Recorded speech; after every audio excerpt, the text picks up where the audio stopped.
in parte è già stata citata. Sto parlando della co-curatrice che ovviamente adesso al Festival di Sanremo a Madrid sono tutti co-co, quindi siamo la co-curatrice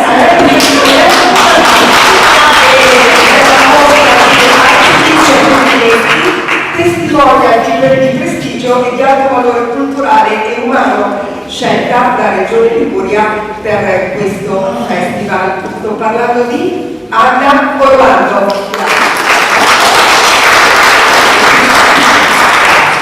Sì, Coco mi sembra perfetto, anche perché poi bisognerebbe spendere diversi minuti per spiegare cosa fa il Co, ma comunque va benissimo, ci prestiamo volentieri, io vi ringrazio tantissimo per questa occasione.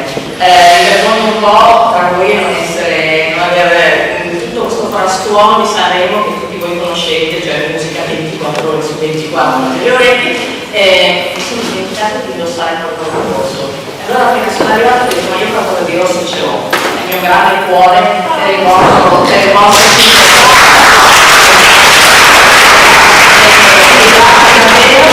ovviamente io da tecnico vengo chiamata come esperta di storia dell'arte, di arte.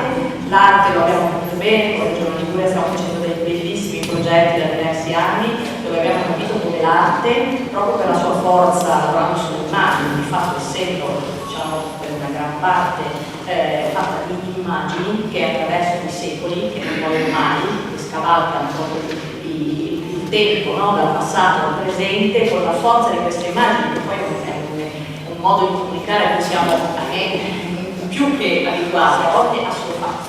Ecco che l'immagine del passato ci affascina perché anche Elisa Gentileschi, con questa ditta con la testa di Oloferne, questa copia antica che dimostra come le sue invenzioni iconografiche, quindi la sua composizione, questo suo soggetto giudista che decide Oloferne, diventi un manifesto ai suoi tempi, copiatissimo per la forza comunicativa di quelle immagini 400 anni fa e ancora oggi una forza comunicativa forte. Io ero presente con la collega Beatrice di Regione Liguria, con altri colleghi, a chiedere in questi giorni agli artisti che passavano nell'Ariston tra una prova, un'intervista, una diretta, a vedere se volevano prestare il loro volto, la loro voce, perché anche con dei messaggi, perché questa immagine venisse trasmessa nei canali social,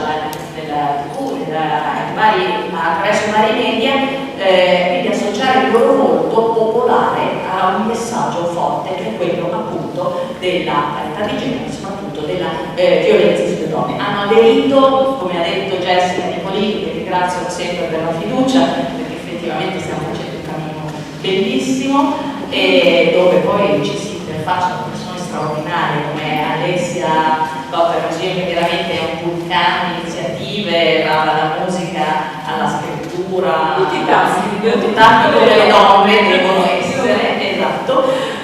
Quindi abbiamo avuto giovani, dalla giovanissima Rose Millen, da un volto strepitoso e che inconsapevolmente si è messa accanto al quadro nella stessa esatta posizione di come Artemisia si pone così un po' di tatuati in tutti i quadri in cui lei stessa si rappresenta in veste di martire, di santa, di eroina biblica, no? Perché c'è una forte autoidentificazione della pittrice che ha subito violenza attraverso queste figure femminili dei suoi quadri. Poi però sono arrivati i ragazzi che hanno lasciato messaggi stupendi, dal volo ai giovani, a questi giovani, no? Come si chiama? Devo dire, da questi momenti noi capiamo che possiamo veramente fare cultura in un modo contemporaneo, dove cultura vuol dire non rimanere all'interno della nostra nicchia, che lo dice uno storico dell'arte Secchione, che continua a lavorare tutti i giorni, come ho detto la consigliere ai ragazzi di orientamenti, però al di là di questo studiare va bene, però vuol dire anche che sia dei punti che vanno al di fuori del nostro ambito specialistico. La cultura e l'arte per fare questo, progetti come questi e la vostra possibilità di raccontarli, per il quale ancora vi siamo grati, lo possono fare. Grazie, grazie ragazzi.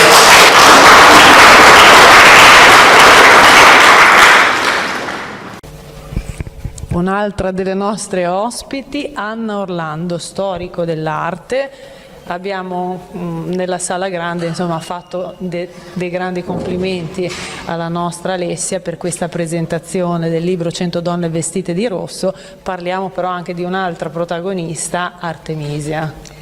Sì, Artemisia Gentileschi, diciamo qual è il parallelo, no, che possiamo creare tra Alessia Cotta Reusino e Artemisia Gentileschi? 400 anni dopo, una donna che ci mette la faccia, che si impegna in prima persona, anche mettendosi in relazione con gli altri perché la propria esperienza, lei si ha raccontato delle cose vissute da lei stessa, no? La promessa di matrimonio quando aveva 8 anni, il suo esorcizzare un episodio drammatico attraverso la musica.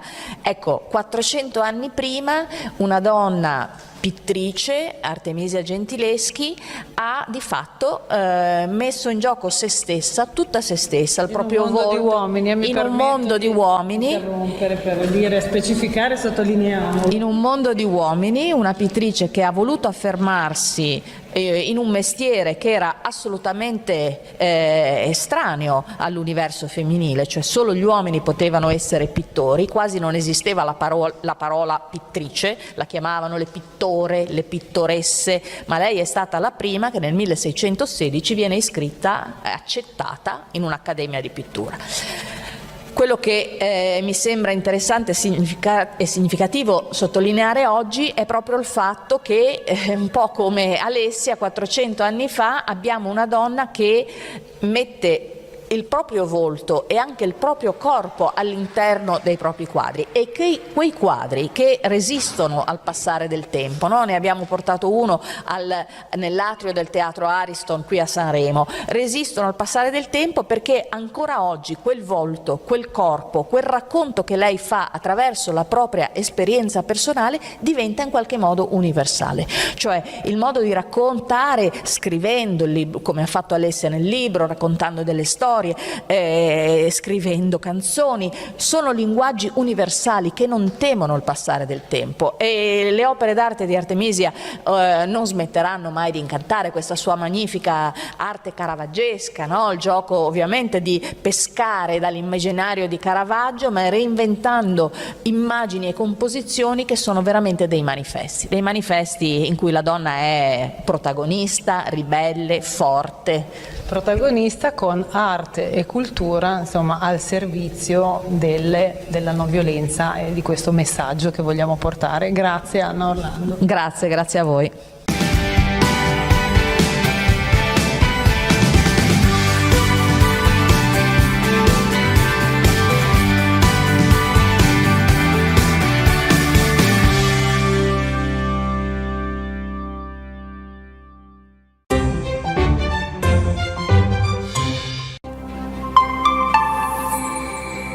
F Festival.